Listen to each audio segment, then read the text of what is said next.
Speaker. Speaker? कौन सा speaker? ये वाला? सर ये सर ऑब्जेक्ट यहाँ पे कोई भी स्पीकर? कोई भी स्पीकर सर। बताइए जी। सर हमको तेज बोलने से कोई फायदा नहीं होगा, हमको अपने वर्क को बेटर करना चाहिए। हम मतलब तेज चिल्लाने से कोई फायदा नहीं होगा, हमें अपने वर्क के थ्रू बोलना चाहिए। सर बट दूसरी साइड सोचे तो नेगेटिव पॉइंट भी बनेगा, क्योंकि आजकल का जो टाइम है वहाँ पे सिर्फ उसी की सुनी जाती है जिसकी आवाज़ बुलंद होती है। नो बट हमें वर्क के थ्रू नहीं, खड़े हो, प्लीज स्टैंड अप। हाँ, बात नहीं, इन्होंने आपके पॉइंट को कह रहे हैं, ये कह रही हैं कि जो आप कह रहे हो वो बकवास है, तो आपको क्या कहना है? बचपन में मुझे ना लड़वा के बड़ा मजा आता था। बेड पे एक रिंग बनती थी, उस टाइम पे WWF बड़ी चलती थी, तो मैं भाई बहन को लड़वाता था मैं, और या भाइयों को, दो भाइयों को आपस में मारो पीटो। हाँ, सपोज कोई पॉलिटिशियन है, वो चुनाव से पहले कुछ भी बोले कि हम ये करेंगे वो करेंगे, बट वो नहीं करते हैं तो हम उनको नेक्स्ट टाइम नहीं सिलेक्ट करेंगे ना। हम किसी आपका क्या कहना है इस बारे में? आप सोचिए कि यहाँ पे 4 लोग हैं, सेम थिंग, सेम यही सोच रही है, सेम ये भी सोच रही है, बट ये बोल नहीं पा रहे हैं, पर इनमें कोई एक चाहिए ना जो जिसकी आवाज़ बुलंद हो, तो सुनी उसी की जाएगी। जो आवाज़ बुलंद होने से फायदा नहीं है, बट ये कहना चाह रही है कि आप जो कह रहे हो बकवास है, क्योंकि आवाज बुलंद होने से कोई फायदा नहीं है। This is what she is saying. आप कह रहे हो आवाज बुलंद नहीं होनी चाहिए, आप कह रहे हो आवाज बुलंद होनी चाहिए, तो मैं मतलब किसकी मानूं? मतलब कौन हारा कौन जीता ये तो पहले ये हो जाए। नहीं, मैं एक का हाथ ऊपर करके विनर इज व्हाटएवर। हाँ, कौन हार मान रहा है आप दोनों? कोई भी नहीं। प्लीज ऐसे मजाक कर रहा हूँ, थोड़ा और तो नहीं लग रहा ना? ठीक है, चलता है ना? हाँ ठीक है। देखो, अगर इसको मैं कंक्लूड करूँ आपके दोनों के पॉइंट्स को, तो शॉर्ट टर्म में तो उसकी सुनी जाएगी जिसकी आवाज बुलंद है, कि जैसे अगर कोई बहुत कॉन्फिडेंस से बोलेगा तो एकदम सबका ध्यान उसकी तरफ चला जाएगा, लेकिन उसके बाद में देखा जाएगा कि वो बोल क्या रहा है, उसका कंटेंट क्या है, उस बात में कितना दम है। और बात में दम कहाँ से आता है? एक्सपीरियंस से आता है। उस बंदे में कितना दम है। फॉर एग्जांपल अगर आप यहाँ बोल रहे हैं, बट अगर आपका कंटेंट मैटर जो होगा वो हमें इंस्पायर नहीं करेगा तो हम यहाँ क्यों बैठेंगे सर? एग्जैक्टली। अगर आप सिर्फ चिल्ला रहे तो हमारे लिए हाँ, बिल्कुल ठीक बात है, वो नॉइज बन जाएगा, है ना? हाँ, उसमें हम इन्वॉल्व नहीं हो पाएंगे। हाँ, वो स्पीकर बेकार हो गया।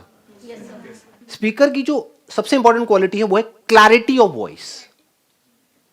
ऐसे ही हमारी लाइफ में ये इंपॉर्टेंट नहीं है कि हम कितना बोलते हैं, कितना सोचते हैं। इंपॉर्टेंट है कि हमारी क्लैरिटी ऑफ थॉट क्या है, क्लैरिटी ऑफ अंडरस्टैंडिंग क्या है। That is most important. और वो कहां से आती है? वो आती है पैशन से। If you are passionate about the topic on which we are speaking, if you have got experience related to the topic that we are touching, तो वहां से क्लैरिटी आ जाती है।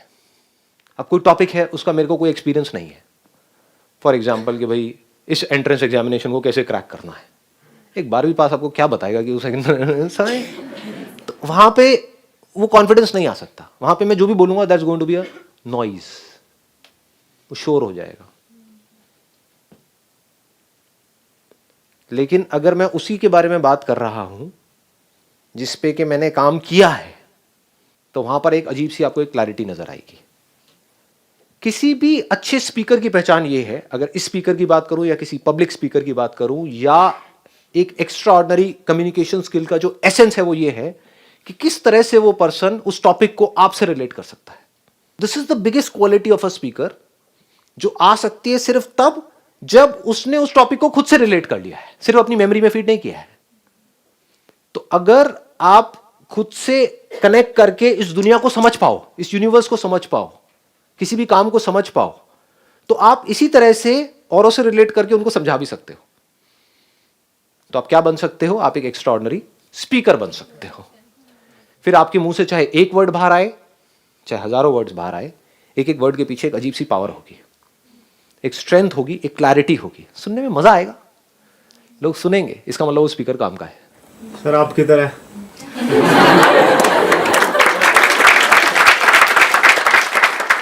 बनना है तो एक स्पीकर की तरह बनो। स्पीकर क्या है? सिचुएशन के हिसाब से अडेप्ट कर लेता है अपने आप को। एक स्पीकर को उठा करके आप किसी वेडिंग में रख दोगे तो वहां पे धूम धड़ाका शुरू हो जाएगा, उसके अंदर से लोग नाचने लग जाएंगे। और उसी स्पीकर को उठा करके कहीं पर आप किसी की 13वीं पे रख दोगे, वहां पे धांधू नहीं आएगी, वहां पे वही आएगी जो आनी चाहिए। तो जो सिचुएशन होती है, जगह होती है, उसके हिसाब से स्पीकर में से कुछ आ रहा होता है। यानी कि जो स्पीकर के पीछे है, जो उसके पीछे से बोल रहा है, वो क्या बोलना चाहता है, वो बीच में इंटरफेयर नहीं करता है। तो आपके अंदर से बहुत कुछ आता है, लेकिन हम क्या करते हैं, उसमें इंटरफेयर करते हैं, उसको पूरी तरह से आने नहीं देते हैं। स्पीकर अगर इंटरफेयर करे, कोई बंदा जो बोल रहा है स्पीकर के थ्रू, वो बीच में अपना ही कुछ ऐड करने लग जाए, तो स्पीकर किसी काम का नहीं है। स्पीकर की अच्छी क्वालिटी का मतलब क्या है कि जो पीछे से माइक से बोला जा रहा है वही स्पीकर में से आ रहा है, बीच में कुछ मिलावट नहीं है। दैट मीन्स कि वो बहुत अच्छा स्पीकर है। जितनी ज्यादा क्लैरिटी के साथ वो आ रहा है, इसका मतलब बहुत ही अच्छा स्पीकर है।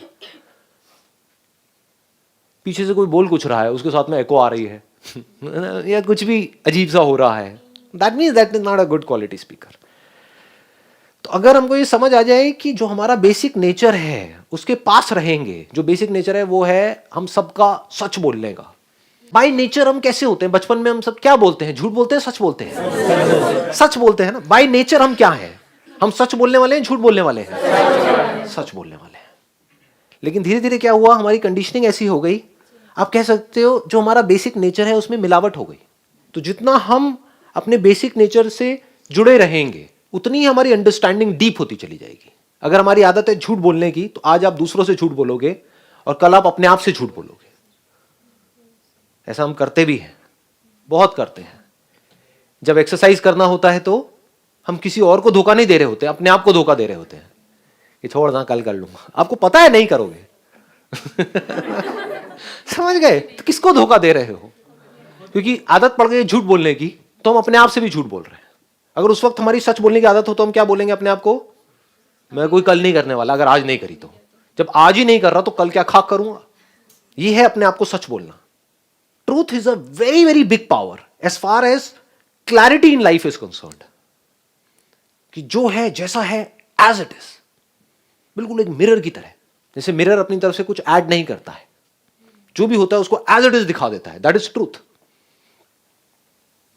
तो जब हम इस तरह से देखते चले जाते हैं तो धीरे धीरे जो भी कुछ है वो सब एज इट इज हमको दिखने लग जाता है।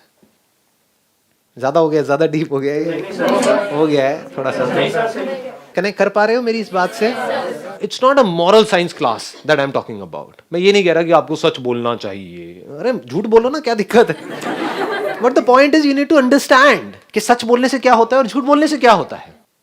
जो झूठ बोलता है वो आज दूसरों से बोलता है तो बाहर भी फंसता है, क्योंकि उसका रिलेशन लंबा नहीं चलेगा। लोगों को पता लग जाएगा तो झूठा है, उस पर कोई विश्वास ही नहीं करेगा। जिस पे कोई विश्वास नहीं करेगा वो लाइफ में आगे क्या खाक बढ़ेगा।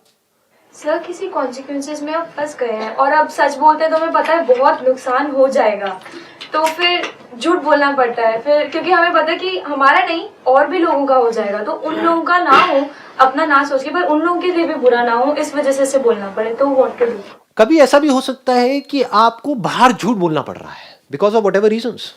कम से कम अपने आप से तो सच बोलो, दैट इज इंपॉर्टेंट। खुद से झूठ नहीं बोलना है, that is such.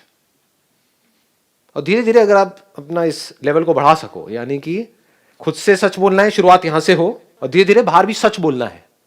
In 99.99% of the cases 0.01% ठीक है, चलता है जी। अपनी जान बचाने के लिए, किसी और की जान बचाने के लिए आप कर रहे हो, या किसी और को बुरा ना लगे, अननेसेसरी कोई हर्ट ना हो आपके उस सच की वजह से, तो आप नहीं बोल रहे हो, ठीक है। मोटिव अच्छा ही है ना पीछे से आपका। बस कहने का मतलब कोई मैनिपुलेशन नहीं, आप बिल्कुल सीधे साधे हो, बिल्कुल एब्सोल्युटली सीधा साधा हो जाना मतलब सिद्ध हो जाना। योगा में एक वर्ड होता है सिद्ध, आप लोगों को पता नहीं होगा। सिद्धि, ये सबसे बड़ी सिद्धि है। लोग सिद्धियां किसको समझते हैं? पानी पे चल रहे हैं, हवा में उड़ रहे हैं, ये सिद्धियां किसी काम की है? आपने 20 साल तक कुछ प्रैक्टिस करी, 20 साल बाद क्या हुआ? अब आप पानी पे चल सकते हो, अब आप पानी में डूबोगे नहीं। तो उसको बोलो भाई बोल दो, ठीक है। अबे खच्चर, तूने अपने 20 साल खराब करे लाइफ के, किस लिए? कि तू पानी पे चल के इस नदी के यहां से वहां पहुंच सके। इससे अच्छा 5 रुपए बोट वाले को देता। सोचो, ये चलो मान लो ये करके उड़ गए, अबे कौवा भी उड़ता है, तो उड़ के तूने क्या क्या उखाड़ लिया? Have you got peace of mind? सबसे बड़ी सिद्धि ये है कि आप बिल्कुल सीधे साधे हो गए, जो जैसा है वैसा दिख जाता है आपको सब कुछ। तो सर जो सच किसी और के लिए सच है वो हमारे लिए झूठ हो सकता है? वो सच नहीं है। जो सच किसी के लिए सच है, किसी के लिए झूठ है, वो सच नहीं है। जो सच सबके लिए सच है, इर्रिस्पेक्टिव ऑफ थॉट, वो सच है। सर बट जो हम कलर्स देख रहे हैं वो हमें तो लगता है सच है, लेकिन अगर उसकी रियलिटी पे जाए वो तो झूठ है, क्योंकि समुद्र का पानी नीला दिखता है लेकिन पानी का कोई कलर नहीं होता। नहीं, कलर्स दिख रहे हैं, ये सच है, ये झूठ नहीं है। बारिश हुई, पानी की कुछ बूंदें गिरी, उसमें से लाइट पास हुई और एक रेनबो दिख रहा है, क्या वो रेनबो झूठ है? अरे सच है, दिख रहा है, मतलब आंखों से दिख रहा है, सच है। लेकिन अगर हम कहें यही सच है तो ये इनकम्प्लीट सच है, समझ गए? बट रेनबो है, लाइट वहां पर है, ये सच है। अगर आप कहो वहां पे रेनबो है ही नहीं तो ये झूठ हो गया। सिंपल है ना, मतलब सच बहुत ही सिंपल है, सच में कोई कॉम्प्लिकेशन नहीं है। रेनबो है, सच है, बट ये जो रेनबो आया ना, ये परमानेंट है, ये हमेशा के लिए रहने वाला है। ये क्या है? झूठ है। रेनबो कुछ देर के लिए रहने वाला है, because it is related to some conditions. जैसी वो कंडीशंस चेंज होंगी, रेनबो दिखना बंद हो जाएगा। ये सच है। समझ गए ना? एक एक करके हम आगे बढ़ते जा रहे हैं। रेनबो के पीछे, एक मिनट समझो, रेनबो के पीछे जो लाइट है उसका कोई कलर नहीं है, बट रेनबो के पीछे लाइट है। ये सच है, झूठ है? सच है। इसको समझ लेना, मैं लेयर्स को टच कर रहा हूं एक एक करके, अगर आप देख पाओ कि सच को कैसे देखते हैं। इसको कोई चैलेंज कर सकता है जो भी बातें मैं बोल रहा हूं अभी? No, sir. तो ये सच है। इसको कैसे चैलेंज करोगे? स्टेप बाय स्टेप बता दो। तो उसके पीछे जो लाइट है उसका अपना कोई कलर नहीं है। ये सच है, झूठ है? अब ये आपको कैसे पता लगेगा? अर्थ है, वहां पर सन है, उसके बीच में अगर आप देखोगे तो डार्कनेस है, तो लाइट नहीं दिखती है। लाइट जब रिफ्लेक्ट होती है किसी सरफेस पे पड़ के तब दिखती है, depending upon the quality of the surface, उसके हिसाब से दिखती है। या तो वो ट्रांसमिट होती है, तो डिपेंडिंग अपॉन के कहां से वो ट्रांसमिट हो रही है। किसी क्रिस्टल में से ट्रांसमिट होगी तो जो उस क्रिस्टल की क्वालिटी है उसके हिसाब से लाइट दिखती है। क्या वो जो दिखता है वो पूरी लाइट है या लाइट का एक छोटा सा एस्पेक्ट है? ज्यादा हो रहा है? हाँ, नहीं, मजा आ रहा है। एक रेनबो है, आप कह रहे हो ये रेनबो लाइट में जो कुछ भी है वो उस रेनबो में दिख गया है। ये सच है, झूठ है? क्या उस लाइट में अल्ट्रावायलेट रेज नहीं है? क्या उस लाइट में इंफ्रारेड रेज नहीं है? तो लाइट में इनफाइनाइट पॉसिबिलिटीज है। हम एक उस लाइट के लिमिटेड एस्पेक्ट को देख रहे हैं depending upon the limitation of our senses. ये सच है, झूठ है? आंखों की लिमिटेशन है, बट अगर आंखों के आगे हम कुछ इंस्ट्रूमेंट्स ऐड कर दें तो हम कुछ ऐसे भी एस्पेक्ट्स को देख सकते हैं जो अभी इन आंखों से हम नहीं देख पा रहे, लेकिन वो भी लिमिटेड है, ये भी लिमिटेड है। ये सच है, झूठ है? कोई भी इंस्ट्रूमेंट हमको सब कुछ नहीं दिखा सकता है। There is no instrument which can show us everything. तो instrument is always limited, light is not limited. समझ गए? नहीं समझे? कहां समझे?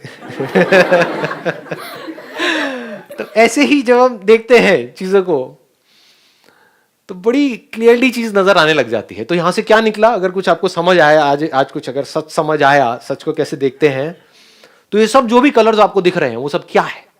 लाइट है।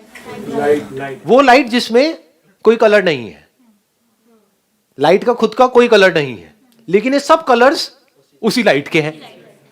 ये भी सच है। अब देखो ना कितना मजेदार है सच। It looks contradictory, that is the beauty of truth. झूठ में कोई कॉन्ट्रडिक्शन नहीं होती है। जो मैं कह रहा हूं ना वही सही है, वहां पे कोई कॉन्ट्रडिक्शन ही नहीं है। तो है भाई, ठीक है, तू मानता रहे। किसी ने कुछ पकड़ लिया, किसी ने कुछ पकड़ लिया, अपनी इल्यूजन्स क्रिएट कर ली। नहीं नहीं नहीं, जो इस किताब में लिखा हुआ है वही सही है, जो इधर लिखा है वही सही है, जो इधर लिखा है वही, सब झूठ है। सच में आपको कॉन्ट्रडिक्शंस नजर आती हैं। There is beauty in that, there is depth in that. कोई भी चीज झूठ होगी तो बड़ा शैलो होगा, उसमें डेप्थ नहीं नजर आएगी। यहां पर डेप्थ नजर आएगी। इस बात की गहराई को आप देख पा रहे हो। लाइट इज कलरलेस, बट सारे कलर्स लाइट में ही है। जैसा इंस्ट्रूमेंट लगाओगे वैसा ही दिखने लग जाएगा। क्या दिख सकता है? कुछ भी दिख सकता है।